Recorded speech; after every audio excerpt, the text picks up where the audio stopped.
అభ్యంతరకర పోస్టులు పెట్టిన వారిపై చర్యలు తీసుకోవాల్సిందే.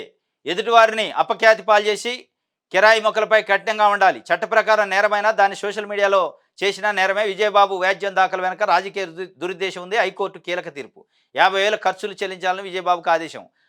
అభ్యంతరకర పోస్టులు పెట్టిన వారిపై చర్యలు తీసుకోవాల్సిందని హైకోర్టు కూడా ఏకీభవించింది. వాస్తవమే. అభ్యంతరకరమైన పోస్టులు ఎవరిపైన పెట్టినా తీసుకోవాలి. అది తెలుగుదేశం పార్టీ నాయకుల పైన పెడితేనే అది అభ్యంతరకరం. వేరే వాళ్ళ పైన పెడితే అభ్యంతరకరం కాదు, దానిపైన చర్యలు వద్దని హైకోర్టు చెప్పలే. హైకోర్టు ఏ వ్యక్తి పైన అభ్యంతరకరమైన పోస్టు పెట్టినా అది చర్యలు తీసుకోవాలి.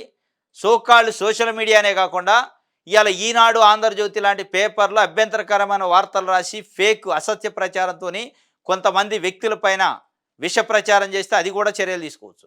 తీసుకుంటారా? మరి తీసుకునే దమ్ముందా, ధైర్యం ఉందా?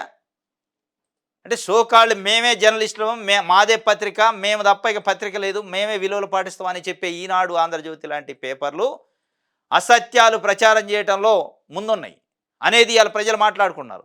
అది కల్తీ నెయ్యి విషయం కావచ్చు, రాష్ట్రానికి సంబంధించిన అప్పుల విషయం కావచ్చు, నిన్న మొన్న జరుగుతున్న సెకీతో జగన్మోహన్ రెడ్డి చేసుకున్న ఒప్పందాలు కావచ్చు, ఇట్లాంటి విషయంలో అసత్యాలు ప్రచారం చేస్తారు. కొంతమందికి సంబంధించిన అసత్యాలని దాచిపెడతారు. రెండు ఉన్నాయి ఇందులో.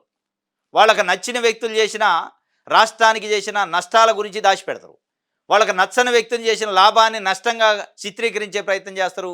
ఇది సోషల్ మీడియాలో కాదు, మెయిన్ స్ట్రీమ్ మీడియా పైన కూడా చర్యలు తీసుకోవాలి అసత్య ప్రచారం చేస్తే.